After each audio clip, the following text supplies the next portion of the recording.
তার মধ্যে 5 ওয়াক্ত নামাজ পড়ে, ভদ্রভাবে কথা বলে। সবাই বলে ওর মতন ভালো ছেলেই হয় না। ধরে ওর গায়ে ধর। কি হলো? কেন হলো? কান্না করতেছে, ওরা বলতেছে যে এটা কেন হইছে? কেন? আমি কি করছি? অপরাধ কি আমার? যে ছেলে জিম করে নাই, মানে শুকনা ছিল, সে জিমে ঢুকলো। হ্যাঁ, আলাদা ভাষা ছিল। হ্যাঁ, আসলে ওর গল্প শুনে ওকে কি অ্যাডভাইস করবো বা আমি কি বলবো আমি বুঝতে পারছি না। তবে একটা কথা বলি, ভুল মানুষে ভালোবাসা এটা অনেক বড় একটা ভুল। আপনি বলছেন না আপনার কথা অনুযায়ী সে ভুল মানুষ আপনার জীবনে, তারপর আপনি তাকে লাভ কেন করবেন? হ্যাঁ, আপনার মন হয়তো কথা শুনবে না, আপনার মন হয়তো বারবারই চাইবে যে না এই মানুষটার কাছেই আমাকে যাইতে হবে, কিন্তু ওই মনটাকে বোঝানো মানুষ হিসেবে আমাদের দায়িত্ব। And this is a very tough job. আমি আপনাকে বলি এটা খুবই কঠিন, কারণ এই প্রেম, এই ইমোশন কোনো যুক্তি মানে না। আসসালামু আলাইকুম প্রিয় দর্শক এবং শ্রোতা, আল্লাহ সর্ব অবস্থায় আমাদের সবার মঙ্গল করুন সেই দোয়া এবং শুভকামনা জানিয়ে শুরু করছি লাইফের একটি এপিসোড। স্টুডিও অফ ক্রিয়েটিভার্স লিমিটেডের এই অনুষ্ঠানটি আপনারা দেখতে পাচ্ছেন সামাজিক যোগাযোগ মাধ্যমে। আমাদের আরও 4টি অনুষ্ঠান আছে, ওয়ান, আপন ঠিকানা, প্রবাসীর অন্তর কথা, ব্র্যান্ডিং বাংলাদেশ। এছাড়া আরও বেশ কয়েকটি অনুষ্ঠান নিয়ে আমরা কাজ করছি, সেগুলো হয়তো এবছরই চলে আসবে। আমাদের মূল জায়গাটি হচ্ছে ইউটিউব। এছাড়াও ফেসবুকে আমাদের পেজ আছে আরজি কিবরিয়া।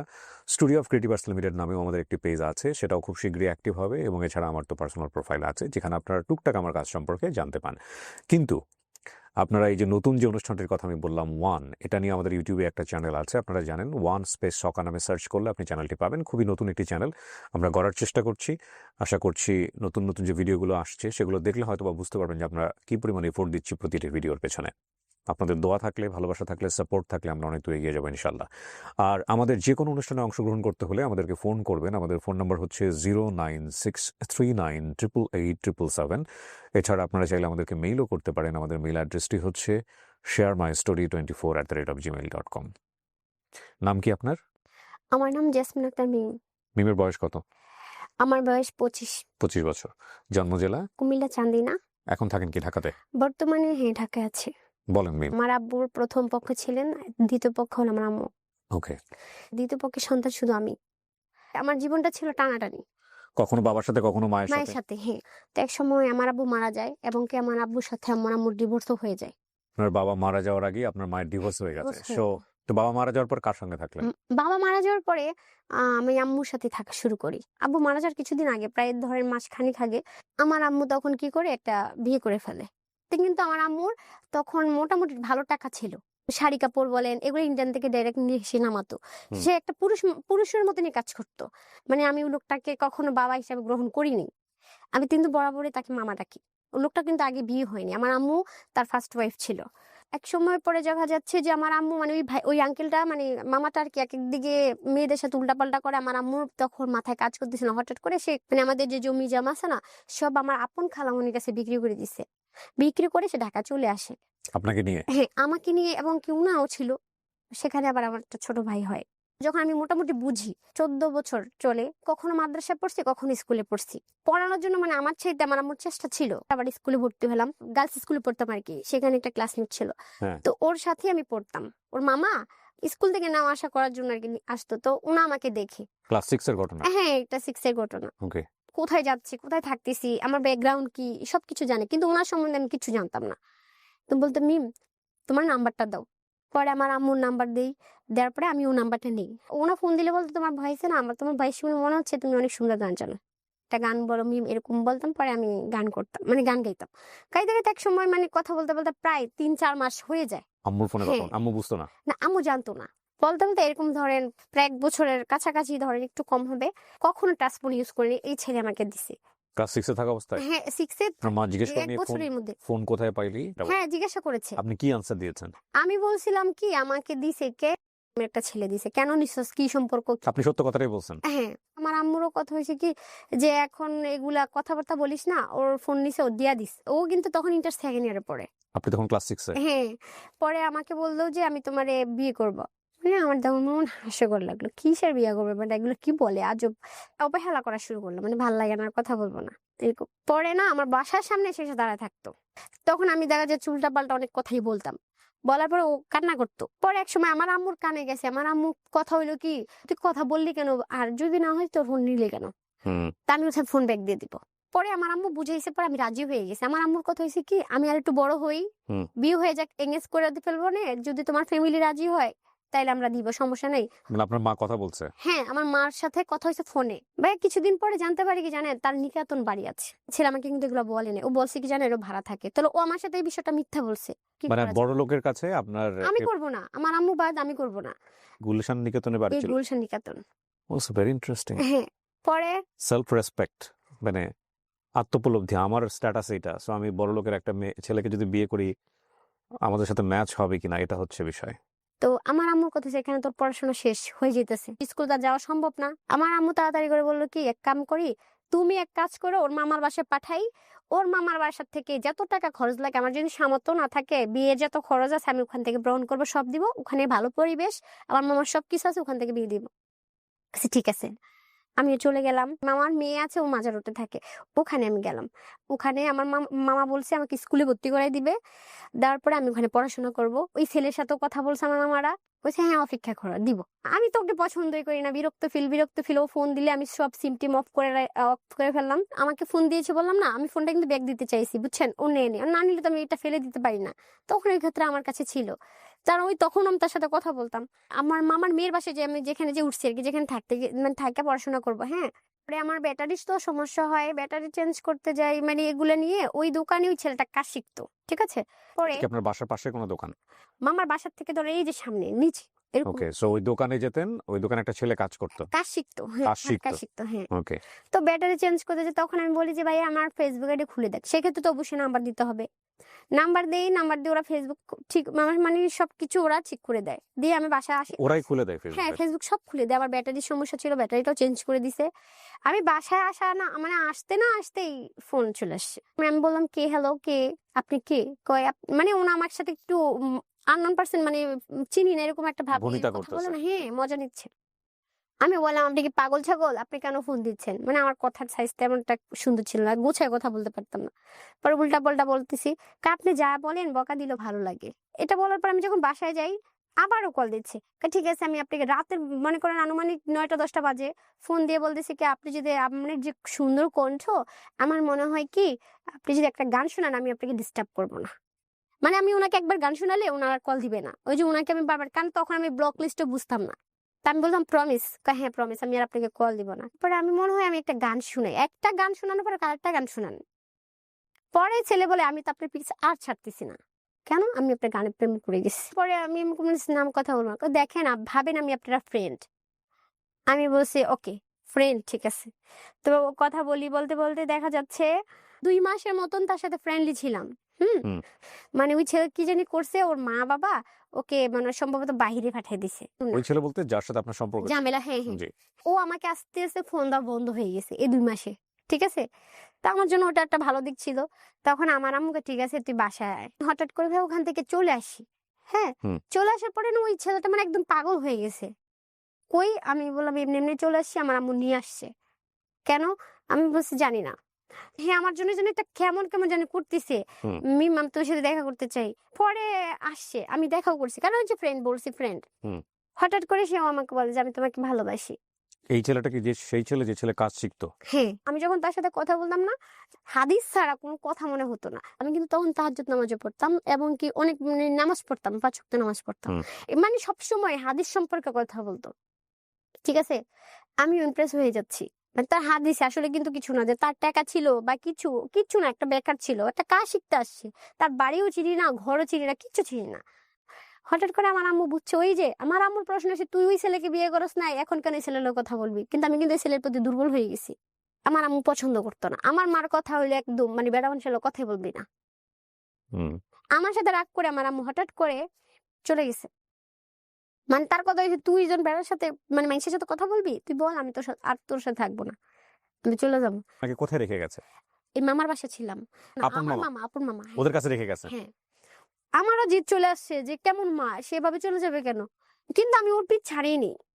তা না, আমার কথা হলো ওই ছেলে তো আমাকে একটা ফ্ল্যাটে দেখছি, মানে দোতলা বাড়িতে দেখছে। কোন ক্লাসে পড়েন তখন? তখন এই মানে 6-7 ভর্তি হয়েছি আমি। তার মধ্যে কিন্তু 1 বছর গ্যাপ হয়ে গেছে না, যে এখান থেকে এখানে যাওয়া যায়, তো একটা স্কুলে ভর্তি হওয়া যায় না সাথে সাথে। ছেলের সাথে কিন্তু প্রায় 6-7 মাসের মতো কথা বলছি। আমারে বলতেছে কি, মিম তোমার সাথে আমি আবার দেখা করবো। তার আমিও বলছি শুনেন, আপনি যে আমার সাথে রিলেশন করতে চান। তখন আমার মায়ের স্টোরি সব বললাম। মানে সবকিছু ভেঙে বলছি, এবং আমি কোথায় থাকি, কোন পরিবেশে থাকি, আমি সব দেখাইছি। তাও শুনে কিন্তু সে আমার সাথে রিলেশনে জড়াইছে। আপনি তার সম্পর্কে জানতেন যে তার সম্পর্কে সময়টাতে? আমি কিচ্ছু জানতাম না। তো তাকে আপনার এত কিছু কেন বলতে হবে? না, এই জন্য তো আমি বলিনি। তারপরও যে কিন্তু 2-3টা খেয়াল করেন। যখন আমি একটু শেষ করি। 2-3টা ফ্যাক্ট।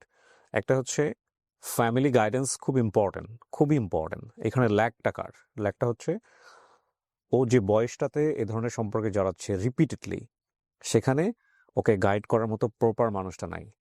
ওর মা যেভাবে করছে গাইড, সেটা ওর জায়গা থেকে ও অ্যাকসেপ্ট করতে পারছে না। কেন পারছে না? সেটা হয়তো মেকানিজমে কোনো একটা প্রবলেম ছিল। একটা বাচ্চা এক রকম ভাবে জিনিসগুলোকে ডিল করে। বাট এই অ্যাডোলেসেন্স পিরিয়ডে বাচ্চারা এরকমের সম্পর্কে অনেক সময় জড়িয়ে যায়। এটা আনকমন কোনো কিছু না। এটা হয়তো ইউটিউবের এরকম কন্টেন্ট দেখে অনেকের হয়তো মনে হতে পারে যে এটা হয় নাকি? হ্যাঁ, এটা হয়। এই বয়সটা খুবই উঠতি বয়স, এবং ওই যে গ্রামের লোকজন একটা কথা বলতো যে কাকপক্ষী যাকেই দেখি তাকেই ভাল লাগে। তো কিন্তু এইখানে একটা প্রপার গাইডেন্স, অতিরিক্ত শাসনও করা যাবে না, এবং একই সাথে এখানে বাবার যে অভাবটা সেটা কিন্তু গল্পের মধ্যে আছে। গল্পটা কোথায় দাঁড়াবে আমি জানি না, একটু শুনতে থাকি। মাঝখানে আমি সরে দিতেও চাইছিলাম, কারণ আমার আম্মু ওটা পছন্দ করতেছে না। হুম। সে আমাকে বলতো কি, তুমি যদি আমার জীবন থেকে সরে যাও আমি মরে যাবো, এটা করবো সেটা করবো। এরপর আমি এমনও মিথ্যা বলছি আমার আম্মু না আমাকে বিয়ে দিচ্ছে, হুম। তুমি আমার ভুলা যাও। এরপর বলতেছে কি, আম, যে তোমার বিয়ে করবে আমি তাকে এটা করবো সেটা করবো, তোমার মেরে ফেলবো, মানে এই টাইপের কথা বলতেছে। হ্যাঁ, এগুলো দেখে দেখে না, সে তো আমার প্রতি খুব দুর্বল, আমিও তার প্রতি দুর্বল। পরে আমি তার সাথে কথা বলতেছি, মামার বাসায় থাকতেছি, থাকতে থাকতে তখন তার সাথে সে কিন্তু মাঝে মাঝে ওই আমাদের যে এলাকা আছে না, মানে আশেপাশে আসতো, আসলে দেখা করে চলে যেত, মানে তার সাথে মানে দূরে কোথাও আমি যাইনি। মামি পরে বলছে কি, দেখি ওই ছেলেকে আমারও দেখার আছে। আমারও কথা হলো ঠিক আছে, সে আমার স্থানটা দেখুক, হুম। দেখো পছন্দ না হলে চলে যাবে, না হলে না। পরে আমরা কি করলাম, আমার ওই মামির বাসায়, হ্যাঁ আমার একটা ভাবি আছে, ওনার রুমে আনলো। ওনার রুমে আনার পরে একটা মানুষ আপ্যায়ন যেভাবে করা লাগে আর কি, সেভাবে আপ্যায়ন করলো তাকে। হুম। ফ্যামিলি, পরিবেশ সবকিছুই দেখছে। হুম। দেখার পরে সে চলে গেছে। যাওয়ার পরে সে আমার সাথে তাও ঠিক মতো সুন্দরভাবে কথা বলতেছে। বলার পরে আমারে বলতেছে কি, মিম তোমার আম্মুরে বল আমি তোমার বিয়ে করবো। ও কি করে তখন? তখনও বেকার, কাজই শিখে। বয়স কত?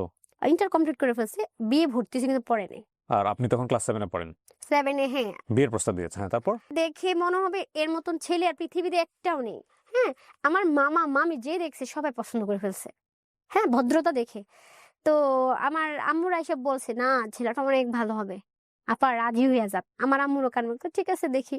আমার আম্মুর মোট কথা হয়েছে যে আমাকে বিয়ে দিতে পারলেই বাঁচে। আমার আম্মু দেখলো, দেখার পরে আমার আম্মু বলছে, বুঝলাম তুমি আমার মেয়ের ভালোবাসে বিয়ে করবা, ঠিক আছে বিয়ে দিব, কিন্তু তোমার আম্মু কোথায়, তোমার বাবা মাকে নিয়ে এসো। মানে ওই বিষয়টা আসলে বলে কি, আন্টি আমার বাবা মাকে আমি রাজি করাবো।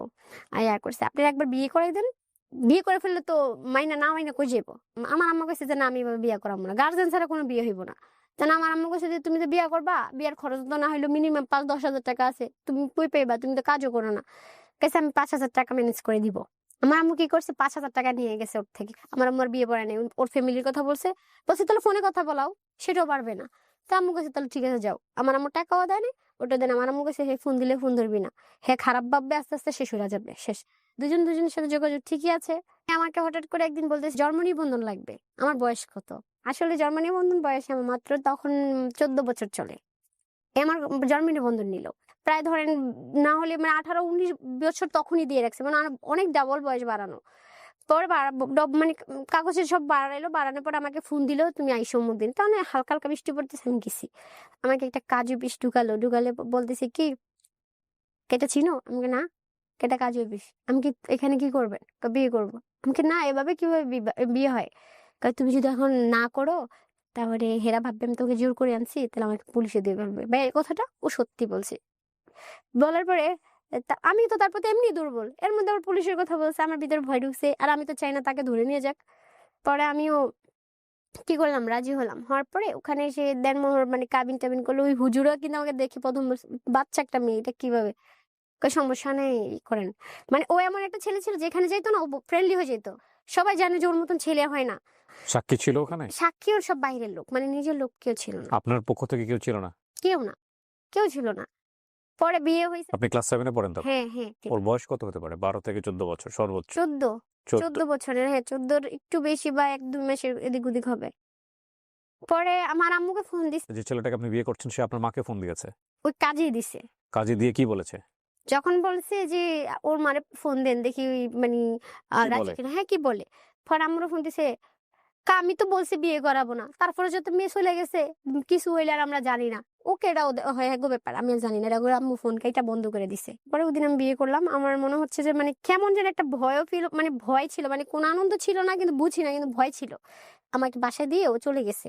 আমি যেহেতু আমার মামার বাসায় থাকতাম, আনুমানিক 6 মাস 4-5 মাস এরকম হবে। হঠাৎ তার কাজ শিখা শেষ, সে একটা জায়গায় জব নিছে। তখন আমি যখন বিয়ে করছি না, আমার আম্মু আমাকে ঘরে জায়গা দিবে না, মানে আমার ভরণ পোষণের দায়িত্ব নিবে না। ওই যাই, ছেলেও বেকার, আমিও, মানে আমি তো তখন কিছুই করতাম না। আমার যে মামার বাসায় রেখে গেছে ওই মামা আবার একটু ভালো ছিল, মানে সব মামার থেকে ওনা একটু অন্য টাইপের, আমার প্রতি মানে মায়া ছিল। ওনার বাসায় থাকতাম, ওনার বাসায় এবং খাওয়া দাওয়া সবকিছু করতাম। ও কিন্তু আমাকে কোনো হেল্প করতে পারতো না, মানে টাকা পয়সা বা এরকম আছে কোনো কিছু করতে পারতো না, আমিও চাইতাম না তার থেকে। পরে আম্মু কম বেশ টাকা ওই দিয়ে হেল্প করতো। এভাবে আমি চলার পরে আমি আমার আলাদা একটা রুম নিলাম। রুম নেওয়ার পরে রুমের মধ্যে যা যা লাগে আম্মু লুকাই লুকাই সব কিনে, যেমন মা বা ওই বেটা বলতে কে? আপনার মামা? মামা, হ্যাঁ। মানে আপনার মার হাজবেন্ড? হ্যাঁ, মানে আপনারা একসঙ্গে থাকা শুরু করলেন? এক সপ্তাহ না না একসাথে থাকা শুরু করে না, ওই যে বিয়ে করে ফেলছে, আলাদা একটা জানাজানি হয়ে গেছে না, প্রথমেই তো হয়ে গেছে, তখন আমার সবকিছুই আলাদা করতে হয়েছে। আমার মামার বাসায় রুম নিয়েছি। মামার মামার বাসা বাসায় মানে কি থাকতাম। আপন মামার বাসা? হ্যাঁ, আপন মামার বাসায় ওইখানে আলাদা একটা রুম নিয়েছেন? আছেন, হ্যাঁ। ওখানে কি ওই ছেলেটা আসতো, আপনার না, হাজবেন্ড আসতো? তখন আসতো না, তখন আমি আবার স্কুলে ভর্তি হয়ে গেছি, আমার আম্মু ভর্তি করাই দিল, ওখানে পড়তে শুরু করলাম। হঠাৎ করে সে তার কাজ চলে গেছে, সেখানে থাকবে। একটা মজার জিনিস আমি বলি, মানে এটা আমার লাইফ এক্সপিরিয়েন্স থেকে। আল্লাহ পৃথিবীতে মাদেরকে বানাইছে একরকম ভাবে, বাবাদেরকে বানাইছে একরকম ভাবে। এটা আপনারা হয়তো নিজ পরিবার থেকে অনেকখানি মূল্যায়ন করতে পারবেন। মাদের টলারেন্স লেভেল অনেক বেশি। সন্তানের অনেক রকমের ভুল তারা সামহাও এটার সাথে কোপ আপ করে যায়, এবং এই যে কোপ আপ করে যায় এটাও এক ধরনের বড় রকমের ভুল, যদি সেই সংসারে বাবা না থাকে। কারণ বাবা একটা সীমানা আছে, সে সীমানার বাইরে গেলে বাবা কিন্তু ভয়ঙ্কর রকমভাবে রিজিড হয়ে যায়। মা সেটা হয় না। মার অন্তরে আল্লাহ অনেক বেশি মায়া দিয়েছে। কিন্তু এই যে মেনে নেওয়াটাই, মায়ের এই ফ্লেক্সিবিলিটি বাবা ছাড়া পরিবারে এটা কখনো কখনো ভয়ঙ্কর রকমভাবে ভুল হয়ে যায়। ভুলটা হয় তার সন্তানের জীবনের জন্যে, এবং সন্তানের জীবনে যেহেতু খারাপ সময় আসবে এই মেনে নেওয়ার কারণে, একই সাথে ওই মাও কিন্তু সন্তানের কারণে rest of the life suffer করে। সুতরাং বাবা এবং মা দুজনই সন্তানের জন্য গুরুত্বপূর্ণ। কি অসম্ভব রকমভাবে ব্যালেন্স প্রকৃতির মধ্যে।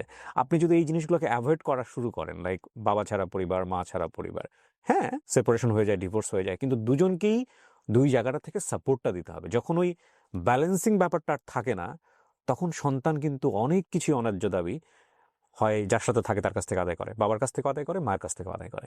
এবং ডেফিনেটলি সন্তানের ভালোর জন্যে এই অন্যায্য দাবিগুলো মেনে নেওয়া কখনোই উচিত না, কখনোই উচিত না। এরকম একটা ছেলে যার, ওর কথা যদি সত্য হয়ে থাকে, ও ফিউচার জানে না, ও কোথায় কার সাথে কি করেছে, এবং তারপরেও ওর মা ওকে আলাদা একটা শেল্টার দিয়ে, আলাদা একটা জায়গা দিয়ে রেখেছে, মায়ের জায়গা থেকে এটা হয়তো স্বাভাবিক। কিন্তু বাবা হলো কি সেটা করতো?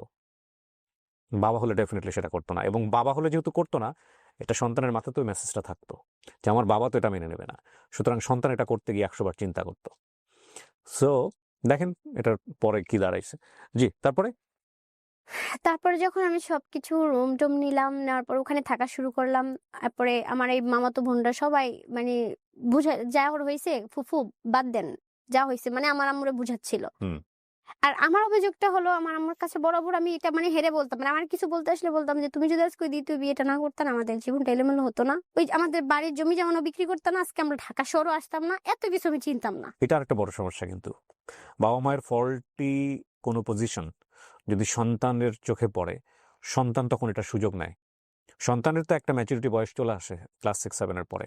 আমি জাস্ট একটা এক্সাম্পল দিচ্ছি। সে যদি বুঝে যে আমার বাবার সারাউন্ডিং থেকে বাবার একটা ফল্ট পজিশন আছে, মায়ের সারাউন্ডিং থেকে মায়ের একটা ফল্ট পজিশন আছে, তাহলে সে তার স্বার্থ বা তার ইন্টারেস্ট আদায় করার জন্য ওই ফল্টি পজিশনটাকে বারবার পোক করতে থাকে। এবং প্যারেন্টিং আসলে খুব টাফ একটা জব। ফল্টি পজিশন নিয়ে সন্তান সামনে ফেস করাটা খুব ডিফিকাল্ট আসলে, হ্যাঁ। এবং সন্তানের সামনে পার্সোনালিটি স্ট্রিক রাখাটাও খুব ডিফিকাল্ট হয়ে যায় অনেক সময়। হ্যাঁ, সেকেন্ড বিয়েটা না করলে তুমি এটা হইতো না। তারপর 5-6 মাস পরে থেকে ছেলে আমার কাছে মানে আমার বাসায় আসা শুরু হয়ে যায়। হুম আমার তখন আরো রাগ, জামাই বিয়ে করছে তাহলে তো জামাই দায়িত্ব নিবে, আমার তো আর কিছু দেওয়ার দরকার নেই। হুম ওর সে তো বেকার, সে দিবে কোত্থেকে? হুম আমার আম্মু যখন এই ছেলেটাকে কাছ থেকে দেখলো নামাজ টামাজ পড়তেছে না, আমার মারও মায়া লেগে গেছে। কারণ বেকার, ঠিক আছে? তার মধ্যে ৫ ওয়াক্ত নামাজ পড়ে, ভদ্রভাবে কথা বলে। আমাদের এলাকায় যেখানে আমরা থাকতাম না, সবাই বলে ওর মতন ভালো ছেলেই হয় না। হয়তো এখন কাজ শিখছে, আ এখনো মানে কিছু করতে পারে নাই। তখন আমার আম্মু বলল, "ঠিক আছে, তুমি যে বিয়া করছো তোমার ফ্যামিলি জানে?" মানে আমার আম্মু বলে, কয় না আমি বলি নাই, আস্তে, আস্তে বলে দিব। তখন আমার কাছে থাকা শুরু হলো। তো ও বলল, "আমি তোমাকে বিয়ে করিনি। আমি তোমার কষ্টে বিয়ে করছি।" তবে হুম। আমার আম্মু তোর প্রতি রাগ। আমার আম্মু আরো বলছে, "মা মাফ করে দেন।" ও কিন্তু আম্মুরে ডিরেক্টলি মা বলছে। তারপর? তখন মনে করেন যে আমার আম্মু মাথা ছুঁয়ে বলছে যে, "আমি কখনো মিমকে ছেড়ে যাব না।" আমার আম্মু মাঝে, মাঝে ওর হাত খরচের জন্য ৳৫০০ দিত। কোনো সিগারেট, বিড়ি বা কোনো নেশা জাতীয় কিছু করত না। তখন আমি স্কুলে ভর্তি হলাম, পড়াশোনা শুরু করলাম। আমি আসার পরে না বাড়িটার আশেপাশে দেখতো ওই চিপায়, ওই চিপায় কথা বলে ফোনে। একদিন আমি স্কুল থেকে আসছি, আসার পরে রাস্তার এখানে দাঁড়াদের ফোনে কথা বলতেছে, হেসে, হেসে কথা বলতেছে। বিয়ের কতদিন পরে? ৬ মাসে যায়নি। পরে আমি কি করলাম, ওর সিমটা খুলে আমার ফোনের সিমটা লাগাই। লাগালে ইমোর মধ্যে ডাইলে নাম্বার দিলে তো অটোমেটিক কোড চলে আসে, বসে যায় না? তো চলে আসছে সিমটা। আসার পরে ভাইয়া দেখলাম মাহি নামে ২ টা মেয়ে। তারপরে যা হইছে হলো, এলাকার মধ্যে মেয়ে থাকে না? যে মেয়ের সাথে বড় বোনের সাথে প্রেম করছে, এই মেয়ে ছোট বোনের সাথেও প্রেম করছে। তো এগুলোর তো বিয়ে হয়ে এগুলো গেছে। জানলেন কিভাবে আপনি? কিভাবে জানছি? সবাই যে ফোন হ্যাক করলাম, ভয়েস রেকর্ড, ফোনের মধ্যে অটো রেকর্ড চালু ছিল। সিম দিয়ে তো কল রেকর্ড পাওয়া না, যায়। না, এটা ওর ফোন থেকে পাইছি। ভুলে ১ টা ২ টা থেকে যায় তো ডিলিট করে নি। হ্যাঁ? ওই সময় আমি কেমনে ফোন টিপতে, টিপতে এই রেকর্ড গুলো আমি পেয়ে গেছি। আপনারা এই যে গল্পের এই পর্যায়ে এসে এতটুকু শুনে অনেকেই ওকে জাজ করবেন না যে এই মেয়ে না জেনে শুনে বিয়ে করছে, এই মেয়ে না জেনে শুনে এটা করছে, এই মেয়ের জীবন এটাই হওয়া উচিত, এই মেয়ে এরকম সেরকম অনেকে আজে বাজে মন্তব্য করবেন।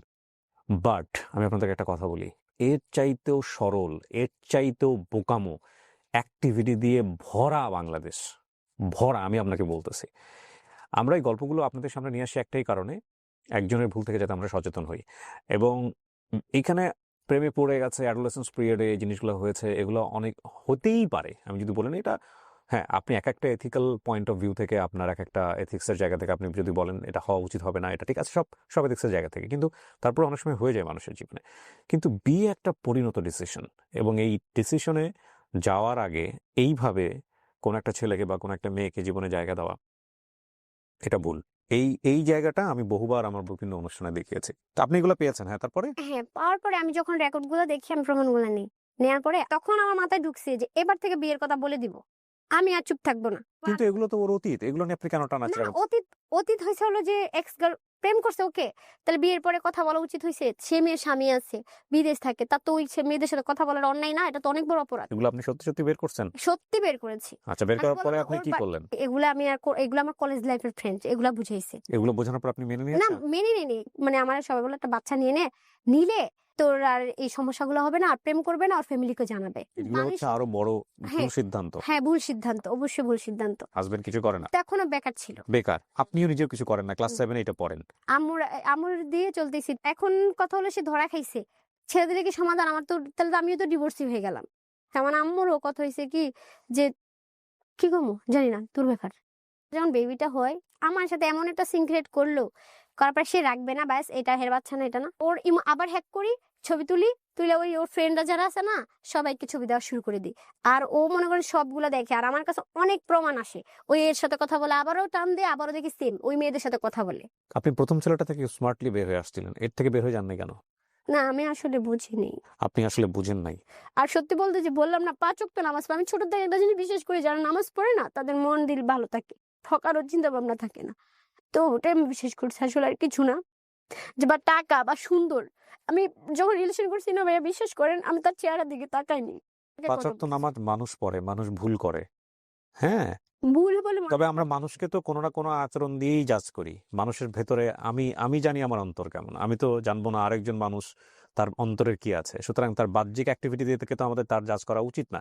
তারপরেও একটা কথা হচ্ছে, তার বাহ্যিক অ্যাক্টিভিটি তো তার পার্সোনালিটি, তার অ্যাটিটিউড। সো একটা ভালো কাজ করছে সে, সেটা থেকে আপনি জাজ করছেন। সেটাতে ভুল কিছু নাই। কিন্তু তার মানে এই না যে এইটাই শুধুমাত্র জাজ করার জন্য এনাফ। আর তার চেয়ে বড় কথা হচ্ছে, তাকে জাজ করতে যাবেন কেন? আপনি নিজে কি ঠিক করছেন?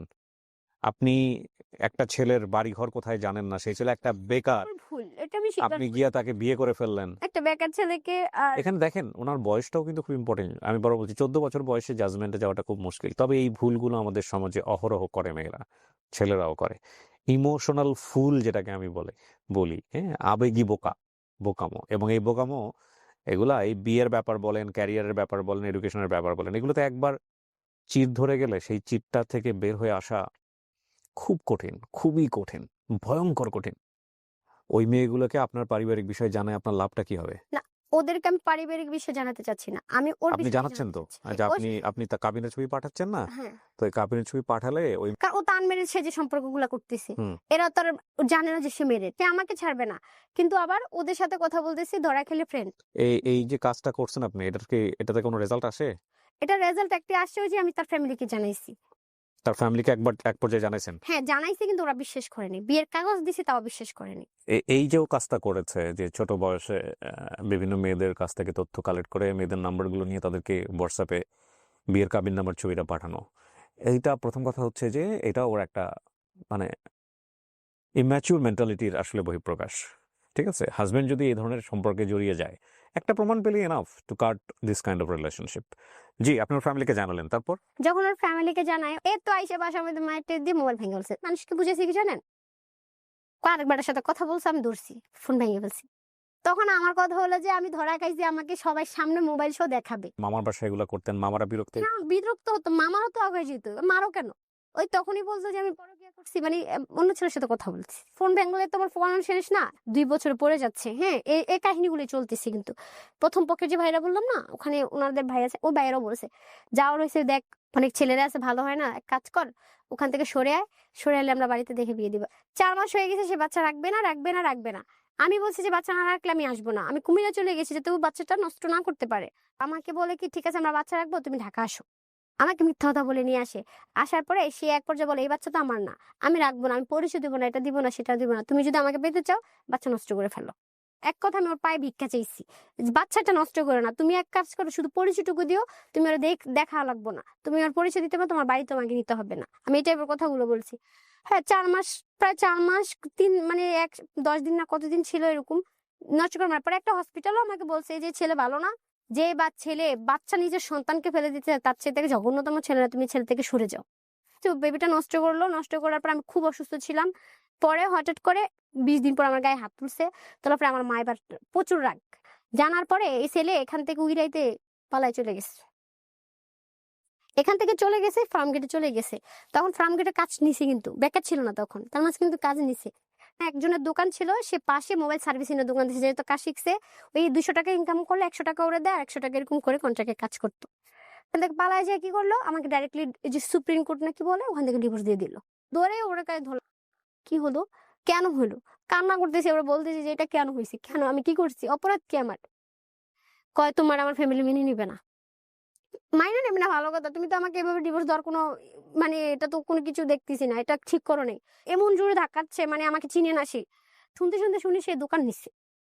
ঠিক আছে, যে দোকানে কাজ করতো ওই দোকানটা ছেড়ে দিছে, অ্যাডভান্সের টাকা ও দিছে, দিয়ে ওই দোকান রেখে দিছে। আসলে আমি কিন্তু কিছুই জানতাম না, আমার সাথে থাকতো কিন্তু আমাকে কিছু বলতো না। হ্যাঁ, ডিভোর্স দিছে, আপনি আইনের স্টেপ নেন, দেখেন কি করেন। ওই এলাকার মানুষ বললো, বলার পরে কিভাবে জানি ওই দোকানদার শুনছে যে ওনার এই ওই লোকটার সাথে একটা গ্যাঞ্জাম চলতেছে, একটা মেয়ের সাথে এই কাজগুলো, মানে শুনছে যে আমার সাথে যেটা করছে। আপনি নতুন দোকান নিছেন, আমার দোকানে এগুলো ঝামেলা চলবে না, আপনি ঝামেলা সমাধান করে তারপর আপনার দোকান খুলবেন। এদিক দিয়ে দেখেন, আমি যদি এখন আমার কাবিন তো আছে 2 লাখ টাকার, এখন আমি যদি মামলা দেই তাহলে 2 লাখ টাকা আমাকে দিতে হচ্ছে। ওদিক দিয়ে সে মার্কেটে দোকান নিছে, ওখানে আরো 1 লাখ টাকা পাবে। হ্যাঁ, দোকানও খুলতে দিচ্ছে না, তাহলে সে একটা ঝামেলা পড়ে গেল। হঠাৎ করে ভাইয়া বলতেছে কি আমাকে মেনে নিতে, আবার বিয়ে করাবে। তারপরে এর ফ্যামিলি হঠাৎ করে আমাকে মাইনা, পরে নতুন করে আবার বিয়ে হলো। ডিভোর্সের কয়দিন পরে? 3 মাস কমপ্লিটলি হয়নি। তখন আমার হাজবেন্ড আমার সাথেই থাকতো। তারপরে হঠাৎ করে বলে কি আমার না এখান থেকে যাতায়াত, মহাখালী থেকে নাকি ফার্ম গেট যাতায়াত করতে ওর কষ্ট হতো। হ্যাঁ, কইছে আমি এখান থেকে যাতায়াত করতে পারবো না, আমি ওই জায়গায় থাকবো। মোবাইল সার্ভিসিং করতে মেয়েরা আসে, নাম্বার দিয়ে যায়, এই নাম্বারে ওরা চ্যাটিং, প্রেম, ভালোবাসা শুরু করে দেয়। আপনি তখন কোথায়? আমি তখন এই যে মহাখালীতে। আপনাকে রেখে সে ফার্ম গেটে থাকতো? হ্যাঁ, ফার্ম গেটে থাকতো। যে ছেলে জিম করে নাই, মানে শুকনা ছিল, সে জিমে ঢুকলো। হ্যাঁ, আলাদা ভাষা ছিল। হ্যাঁ, কিন্তু ভাইয়া ওই যে কোনো অবহেলা ছিল না। ধরেন আমিও ঠিক ছিলাম, বাহিরের মেয়েরও ঠিক ছিল, আমি বুঝতে পারিনি যে সে পরে, আমি তো জানি মেয়েদের সাথে কথা বলাটা নেশা আছে। আসলে ওর গল্প শুনে ওকে কি অ্যাডভাইস করবো বা আমি কি বলবো আমি বুঝতে পারছি না। তবে একটা কথা বলি, মানে জীবনে যদি কোনোদিন এরকম সিচুয়েশন দেখেন যে অপরপক্ষ থেকে কোনো এক তার জায়গা থেকে এরকম মনে হচ্ছে it's a kind of race, say always এরকম করে বেড়াচ্ছে আর আপনি তার পিছে পিছে বিভিন্নভাবে তাকে আটকানোর চেষ্টা করতেছেন, এটা সম্পূর্ণ ভুল স্টেপ, ভয়ঙ্কর রকমভাবে ভুল স্টেপ। হ্যাঁ, স্টেবল রিলেশনশিপে থেকে থাকেন, সেটা যদি বিবাহিত সম্পর্ক হয় একবার তাকে আপনি বলতে পারেন যে তুমি এটা করছো, তুমি এটার জন্য সরি কিনা, তুমি এটা করছো, তুমি এটা বুঝে শুনে করছো কিনা, এটার জন্য তুমি অনুতপ্ত কিনা। যদি দেখেন যে না, মুখে বললেও অ্যাটিটিউড এরকম না, বা যদি দেখেন যে আলটিমেটলি সে এরকম না, সে এগুলোর মধ্যেই যাবে, দেন শেষ করে দেওয়াটা জরুরি। তারপর এভাবে তো চলতে চলতে প্রায় আমি একটা ইন্স্যুরেন্স কোম্পানিতে ট্রেনিং চলতেছিল নতুন অবস্থায়। হুম। তো বলছে আপনি কি করবেন, আমি কই দেখি। তখন আমি পড়াশোনা করছি, পাশাপাশি এটা করছি। তখন আমি পড়াশোনা করতে পারিনি বেশি। 8 9 এ পরীক্ষা দিয়ে আর পড়াশোনা শেষ, আর তোর পড়াশোনা ঢুকতেছে না মাথায়, বাদ। হুম। ওকে, তখন ও খরচ দিত টুকটাক, মানে মন চাইলে দিত, না হলে না। ওই মার কাছে যেমন আমি একাই ছিলাম, তখন তারা আমার মার খাওয়াইতো, সমস্যা হতো না। আমি আমার মার কাছে এসে থাকছি, রুম ভাড়াও লাগেনি, হ্যাঁ, সব ফ্রি।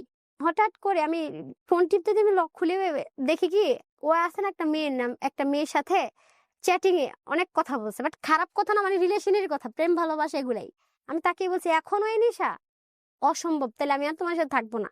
যখন আমি দেখতেছি যে ও একাধিক সম্পর্কে জড়িয়ে গেছে না, তখন তো আমি ওর আশা ছেড়ে দিছিলাম। তখন আশ্বাস হারিয়ে ফেলছি। হুম। হারিয়ে তখন আমি গানের মধ্যে ওই যে নিজের ফেসবুক পেজ খুলে না, খালি ভয়েসে গান করে আমি ছাড়ি। তারপর দেখা যাচ্ছে এরপর আমি একটা ভাইয়ের সাথে গান করছি, হ্যাঁ, নিজে কিছু খরচ দিছি, ও ভাইয়ের সাথে আমি গানের ডুয়েট গানের মধ্যে আমি ঢুকছি। আমি বলছি, ওর আশা করে লাভ নেই, আমার কিছু করতে হবে, মাও আমাকে আর দেখতে পারতেছে না। তখন ওই গানের কিছু শুট করছিলাম না, ছবি কিছু ওই ফেসবুকে শেয়ার করছে, পরে ও দেখছে, দেখার পরে সে আবার লাইফে অ্যাক্টিভ করে আসছে, মানে এগুলো করা যাবে না। ওকে পাওয়ার পরে আমি বলছি এটাও আমি বাদ, শেষ। ঠিক আছে, ওই ছবিগুলো ওই 17 সালের মানে 18 সালের ঘটনার ছবিগুলো ওর ফোনে এখন পর্যন্ত রেখে দিছে। ওর স্ক্রিনশট গুলো দেখলাম, আমি বলছি এগুলো কি, আমি রাখবো না, আমি নিজে ডিভোর্স দিব, আমি তোমার থেকে কাবিনে টাকা নিবো না, সমস্যা নেই। তখন সে আমায় বলে, না না আমি প্লিজ এমন করো না, আমি মরে যাবো, এটা সেটা। সে আমাকে অনেক দুর্বলতা দেখায় আমার প্রতি। পরে গেছে, আর এরকম হবে না, আমি তোমাকে বাড়িতে পাঠিয়ে দিব। সে 18 সালে বিয়ে হয়েছে, সে 21 সালে আমি বাড়িতে গেছি। ঠিক তো আছে, বাড়িতে গিয়ে কি পাইলেন? প্রায় 15 দিন মতন ছিলাম মনে হয়। আমাকে অনেক সাপোর্ট করছে। এরপরে বেবিটা না নিজের ইচ্ছাতে নিছে, বাচ্চা বাড়ির থেকে আসার পরে হয়েছে। হুম। বাবু যখন হয়েছে আমি বাবার বাড়িতে যাই, ও আমার কাছে থাকতো না, তখনও ব্যাচেলার বাসা থাকতো। বাবু হওয়ার পর আমি বাড়িতে যাইলাম, পরে ওরে বলতেছে যে তুমি কুমিল্লা এসে আমার বোনকে নিয়ে যাও। আমার ভাইয়া বলতেছে, ওই যে সৎ ভাই, হুম। আনার জন্য সে গেছে। তখন বললো আচ্ছা তোদের মধ্যে কি এরকম কোনো সম্পর্ক? তখন আমি ভাইয়ার বলে দিলাম, ভাইয়া এই কাহিনী এগুলো এগুলো। তখন আমার ভাইয়া ওকে বলছে, দেখো তোমার যদি ওরা ভালো না লাগে, তোমার বাচ্চাটাকে নিয়ে আমার বোনকে ছেড়ে দাও। বলো বলকে, না আমি আমার বাচ্চাকে আমি মাছাড়া করবো না, এই টাইপের কথা বলে সে আমাকে ঢাকা মানে বাড়ির থেকে বুঝিয়ে ঢাকায় নিয়ে আসছে। তখন টানায় বেবি হওয়ার 1 বছর আমার সাথে ছিল।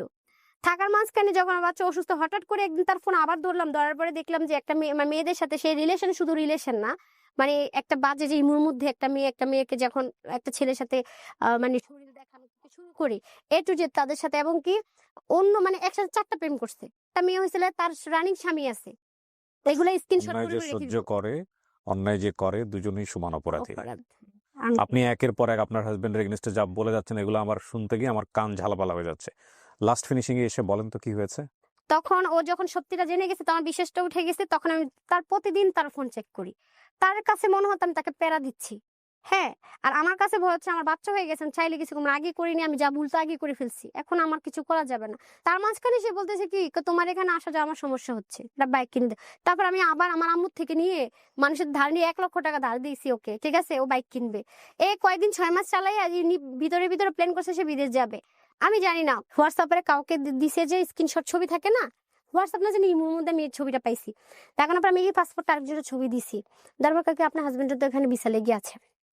পরে আমি বললাম যে বিদেশ যাইতেছোস, আমাকে কিছু বলছো? কে বিদেশ যেতেছে, আন্তাজি কথা। আমি তো সব জানি না গেছি। তখন আমার বাবুর 1 বছর পূর্ণ হচ্ছে, এই বার্থডের মধ্যে। পরে বলতেছে তোমাকে সারপ্রাইজ দিব দেখে আমি বলিনি, তুমি আমার কিছু টাকা দিও ধার। তারপর টাকা যেটা দেওয়ার দিয়েছি, দেওয়ার পরে ও বলছে রোমানিয়া যাবে। চলে গেছে সে? হ্যাঁ হ্যাঁ, চলে গেছে। আপনাকে নিয়ে গেছে এয়ারপোর্টে? এয়ারপোর্টে আমি নিজে নিয়ে দিয়ে আসছি। যাওয়ার পরে সে ভিডিও কলে আমার সাথে কথা বলে না। এখানে আমি খুব সমস্যা আছি। কি সমস্যা? আমি তো ভয় পাইছি যে ওরা নাকি দালালে আটকে রাখছে, বুঝছেন? কেন? আরো 2 লাখ টাকা দিলে তারপর রোমানিয়া পাঠাবে। তো না, আমিও তো ভয়ে কান্নাকাটি করতে করতে শেষ। তারপর আমি তার বাড়িতে গেছি। পরে ওর মার ফোনটা আমি হাত দেওয়ার পরে দেখি কি জানেন, ওর মামার কাছেও গেছে, সৌদি আরব গেছে। আমি ওদিনই জানতে পারি যে সৌদি আরবে গেছে, আসলে সে রোমানিয়া যায়নি। পরে আমি ফোন, আপনার হাজবেন্ড গেছে কতদিন আগে সৌদি আরবে? আমার হাজবেন্ডে গেছে হলো 23 জানুয়ারি গেছে। 23 জানুয়ারি মানে কি 2025 সালের? না, কত 23 সালে? সালে। 2023 সালে হ্যাঁ, বাংলাদেশে আসছে? একবার আসেনি। এই 2 বছরে আপনাদের সম্পর্ক কি আছে না নাই? না, মানে সম্পর্ক শুধু ডিভোর্স হয়নি, এছাড়া নাই। ডিভোর্স না হয় বরণ পোষণ, একটা বেবি দেখলেন ছোট, ওটার কোনো দায়িত্ব ভরণ পোষণ নাই। এরপরে যা হইছে হইলো, লাস্ট কমিউনিকেশন কি হয়েছে আপনার হাজবেন্ডের সাথে, কবে কথা হয়েছে? লাস্ট কথা কি প্রায় মাঝে মাঝে ধরেন 15 দিন পরে একবার ফোন দিবে। এখানে ফোন দেয়? ফোন দেয় 15 দিন পরে। ও মামলা করছিলাম আমি আবার ওর নামে, ও জানে এটা। জানার পরে কিসের মামলা করেছেন? মামলা করেছি যে বাচ্চার ভরণ পোষণ দেয়নি। হ্যাঁ আমার বিদেশ থাকা অবস্থায় আপনি মামলা করেছেন? হ্যাঁ মামলা করেছে, ও ভরণ পোষণ দেয় একদমই যোগাযোগ, মানে আমার চেহারাই সে দেখতে পারে না। সে যাওয়ার পরে এত কিছুর পরে কেউ কারো চেহারা দেখে? আমাকে সে দেখতে পারে আপনার না। বয়স কত এখন? এখন আমার ওই যে 25 বছর। আপনার এখন তো বোঝা উচিত। হ্যাঁ এখন আমি বুঝছি, ওইসব হারিয়ে বুঝছি। আমার বুঝার আসলে আপনি র্যান্ডামলি রিপিটেডলি তাকে ধরার চেষ্টা করছেন, আর সে মাগুর মাছের মতো হাত থেকে পিছলায় বের হয়ে গেছে, তারপরে ছাই দিয়ে ধরার চেষ্টা করছেন, তারপরে আবার পিছলায় বের হয়ে চলে গেছে। এই এই কানামাছিটা না খেললেও তো হইতো। পারতাম। হ্যাঁ আসলে আমি মানে এমন সময় বুঝতে পারছি সব হারাইয়া বুঝছি। কারণ ও শুধু মানে কি বলবো, ও আমাকে রাস্তার মেয়ের থেকে শুরু করে হ্যাঁ মানে এমন গালি বিদেশ যাওয়ার পরে শোনেন শোনেন শোনেন, আমি বলি, হাজব্যান্ড ওয়াইফের লাইফে, কনজুগাল লাইফে এই ধরনের অনেক ঘটনাই ঘটে, এগুলো আর এগুলো বলার দরকার নেই। বাট বটম অফ দ্য স্টোরিটা কি আসলে? বটম অফ দ্য স্টোরি হচ্ছে স্টোরি হলো কি জানেন, মূল কথা হলো ও আমাকে ভালো লাগে না, মানে ও আমাকে না, এই এটা দেশে বটম অফ দ্য স্টোরি না। না ও এটা বটম অফ দ্য, ভালো শোনেন শোনেন, বটম অফ দ্য স্টোরি হচ্ছে 14 বছর বয়স এনাফ না বিয়ে করার জন্য, নাম্বার 1। মেন্টাল ম্যাচুরিটি জায়গাটা ঠিক ছিল না। সো নাম্বার 2 হচ্ছে হলো, এমন সবচেয়ে ইম্পর্টেন্ট যেটা, এমন কাউকেই বিয়ে করা উচিত না যেই ছেলের পারিবারিক খবর আপনারা জানেন না, যে ছেলে কোথায় বা যে মেয়ে কোথায় বড় হয়েছে, কিভাবে হয়েছে। জেনে শুনে সিদ্ধান্ত নিলে সেটা ডিফারেন্ট কেস। বিয়ে ব্যাপারটা আমার খুব, কোথায় জানি শুনেছিলাম আমি, যে এটা আমি অনেকবার বলেছি, এই ভুলগুলো কিন্তু আসলে এরকম না যে আমি করিনি আপনি করেননি, যারা শুনছেন তারা করেননি, ইনক্লুডিং সবাই। এটা হয়ে যায় আমাদের জীবনে। শুধু 14 বছর না, এটা আসলে আপনার অনেক সময় 40 বছরের গিয়েও এই ধরনের ইমোশনাল ভুল হয়ে যায়। ভুল হওয়াটাই স্বাভাবিক মানুষের জীবনে। কিন্তু আমরা চেষ্টা করতে পারি যে অ্যাটলিস্ট আমাদের এই ভুলগুলো থেকে যেন আল্লাহ আমাদেরকে বাঁচায়। বিয়েটা দুটো পরিবারের বন্ধন, বিয়েটা শুধু দুইজনের বন্ধন না। হ্যাঁ, অনেক আবেগের বশবর্তী হয়ে, অনেক ইমোশনাল অ্যাটাচমেন্ট হয়ে আমরা ভাবি যে ওই মানুষটাকে ছাড়া আমার জীবনটা কোনোভাবেই চলবে না। বিশ্বাস করেন, আমি আবারও বলতেছি আপনাদেরকে, মানে বিশ্বাস করেন, এর চাইতে বোগাস, আপনি যদি বিলিভার হন, একমাত্র আল্লাহকে ছাড়া আপনার দুনিয়াতে কাউকে চলবে না। এছাড়া আপনার চলবেই, আল্লাহ চালাবি, কোনো না কোনোভাবে চালাবি। কিন্তু এই যে ইমোশনাল অ্যাটাচমেন্টটা, এই যে মায়াটা, এই যে তোমাকে ছাড়া, তোমাকে না দেখলে আমার দুনিয়া উথাল বাতাল হয়ে যায়, এটা সাময়িক। আপনার এমনও সময় আসবে যে সময়টাতে আপনি ভেঙে চুরে দুমড়ে মুচড়ে যাবেন, এবং এমনও মনে হবে যে না, আই ক্যান ব্রিথ, আমি নিঃশ্বাস নিতে পারতেছি না এই মানুষটাকে ছাড়া। বিশ্বাস করেন, জাস্ট আল্লাহর উপর তাওয়াফ করে আপনি শুধু হালটা ধরে রাখেন, you need to survive by any means. এমন একটা সময় আসবে জীবনে যে মনে হবে যে এত ফানি ছিল বিষয়টা, এত হাস্যকর ছিল বিষয়টা। আপনাকে জাস্ট মনে করতে হবে জীবনে একটা ঝড় চলতেছে, ঝড়টা থামবে। এবং আমরা এই ইমোশনাল মোমেন্টে যদি জীবনের কিছু সিগনেচার ওয়ার্ক থাকে, লাইক বিয়ের মতো, বিয়ে করা বা ক্যারিয়ারের ডিসিশন নেওয়া, স্টুডেন্ট লাইফের ডিসিশন নেওয়া, এই জিনিসগুলো যদি ইমোশনালি ভুল করি, এগুলার এমন ব্রেক হয়ে যায় যে এগুলার কখনো রিকভারি হয় না। ধরেন এই মেয়েটার ক্ষেত্রে আমি যদি বলি, 25 বছরের বয়সে ওনার জীবনে যে ঘটনাগুলো ঘটে গেছে, যে মেন্টাল ব্রেকডাউনটা হয়েছে, সেটা রিকভারি করতে অনেক সময় লাগবে। আদৌ রিকভারি হবে কিনা সেটা একটা বিগ কোশ্চেন। কিন্তু ও যে বাবা ছাড়া বড় হলো, একই ঘটনা কিন্তু সন্তানের ক্ষেত্রেও হচ্ছে। সো এই ভুলের রেজাল্টটা হচ্ছে ভয়ঙ্করভাবে জেনারেশন টু জেনারেশন ক্যারি করা। বিষয়টা এমন না যে ওই একটা ম্যাচিউর বয়সে এসে ওর জীবনে এর চেয়ে তো খারাপ ঘটনা ঘটতে পারতো। হ্যাঁ পারতো, কিন্তু যেই ঘটনা আসলেই খারাপ হওয়ার সম্ভাবনা আছে, যেই সিচুয়েশনে আসলেই একটা ভয়ঙ্কর রকমের রিস্ক হয়ে যায় এবং সেটাকে অ্যাভয়েড করা যায়, তো আমি সেটাকে অ্যাভয়েড কেন করবো না? এটাই হচ্ছে মূল কথা। ঠিক আছে, আপনি গল্পটা কেন বললেন আজকে বলেন তো, আপনার কাছ থেকে একটু শুনে শেষ করি। আপনি যার কথা এখানে বলেছেন, এটা কিন্তু একটা বলে নিই আমি, এটা কিন্তু একপাক্ষিক বলা। হ্যাঁ, এটা সম্পূর্ণ একপাক্ষিক বলা। আপনার হাজবেন্ড যদি দেশের বাইরে থেকে কখনো বাংলাদেশে এসে আমাদেরকে এখানে বলতে চায়, যে আমিও বলতে চাই, ওর এগেইনস্টে আমার অনেক কিছু বলার আছে, আপনার হাজবেন্ডেরও সুযোগ থাকবে। Okay. আমাদের গল্পে আমরা সবসময় একটা কথা বলি, যখন কোনো পার্সন কোনো তার স্টোরি বলে, এটা আমরা ইনভেস্টিগেট সরজমিনে গিয়ে করতে পারি না, যেটা আমাদের ডিসক্লেমারে স্পষ্ট করে বলা আছে। সেখানে যদি কোনো পার্সনের এগেনস্টে কমপ্লেইন আসে বা সেটাকে একদম একেবারে চোখ বন্ধ করে বিশ্বাস করে নেওয়ার কোনো যুক্তি নাই, কারণ এগুলো একপাক্ষিক বলা। আপনিও আপনার গল্প বলতে গেলে দুনিয়ার সবাইকে আপনি ভিলেন বানাবেন, আপনি নিজে হিরো হয়ে থাকবেন গল্পে, এবং আমি বলতে গেলে তাই করবো। সেগুলো একপাক্ষিক বলা। বাট যে পার্সনকে নিয়ে বলা হচ্ছে, তার যদি বক্তব্য থাকে যে না, আমার বক্তব্য আছে, I want to expose myself, আমি নিজেকে দেখিয়ে ওর মতো করেই আমি বলতে চাই, তাহলে তার দরজা সারা জীবনের জন্য ওপেন আছে, যে গল্প প্রচার হয়েছে তার প্রেক্ষাপটে। So you can come to us, এটা আপনার হাজব্যান্ডের জন্য ওপেন থাকলো। বাট এই গল্পে উনি যা বলেছেন সেগুলোর কোনো কিছুই ডকুমেন্টেড প্রুভেন ওয়ার্ড না। সুতরাং এটা বিশ্বাস করবেন কি করবেন না এটা আপনার ব্যাপার। আপনি গল্পটা কেন বললেন? ছোট্ট করে আমাকে একটু বলেন তো। গল্পটা বলেছি যাতে আমার মতো এরকম ভুল কেউ না করে। আপনার ভুলটা আর কোথায়? আমার ভুল অবশ্যই যে ওর একাধিক অপরাধ দেখেও আমি তার পিছনে সঙ্গ ছাড়িনি। এক্সাক্টলি। হ্যাঁ, অপরাধ আমার এটাই। আর এই অপরাধের বলি হলো আমার বাচ্চাটা। হ্যাঁ, আমার মতো জীবন পেয়েছে। তো এখন আপনি কি করেন? কিছু করেন? হ্যাঁ, আমি এখন ইন্স্যুরেন্স একটা কোম্পানিতে আছি। কাজ করেন। রুটি-রুজি নিজেই চালান। হ্যাঁ, আমি ওর জন্মের পর থেকে মনে হয় কিছুদিন মানে ও দায়িত্ব পালন করছে। ও হওয়ার পর থেকে আমিই করি সব। হ্যাঁ, ওকে শোনেন, এখন ওকে লাভ করেন আপনার হাসব্যান্ডকে? লাভ করি কিন্তু আর চাই না। ভুল মানুষে ভালোবাসা এটা অনেক বড় একটা ভুল। আপনি বলছেন না আপনার কথা অনুযায়ী সে ভুল মানুষ আপনার জীবনে। তারপর আপনি তাকে লাভ কেন করবেন? হ্যাঁ, আপনার মন হয়তো কথা শুনবে না। আপনার মন হয়তো বারবারই চাইবে যে না এই মানুষটার কাছেই আমাকে যাইতে হবে। কিন্তু ওই মনটাকে বোঝানো মানুষ হিসেবে আমাদের দায়িত্ব। And this is a very tough job. আমি আপনাকে বলি এটা খুবই কঠিন। কারণ এই প্রেম, এই ইমোশন কোনো যুক্তি মানে না। বিশ্বাস করেন যুক্তি মানে না। কিন্তু এই it's a kind of drug. এই ভুল ইমোশনে যদি আপনি নিজেকে হারাই ফেলেন, আপনি পুরো জীবনটা নিয়ে বাজি ধরেছেন এবং সে বাজির ফলাফল কখনোই ভালো হবে না। শেষ করছি আজকের মতো প্রিয় দর্শক এবং শ্রোতা। আসসালামু আলাইকুম।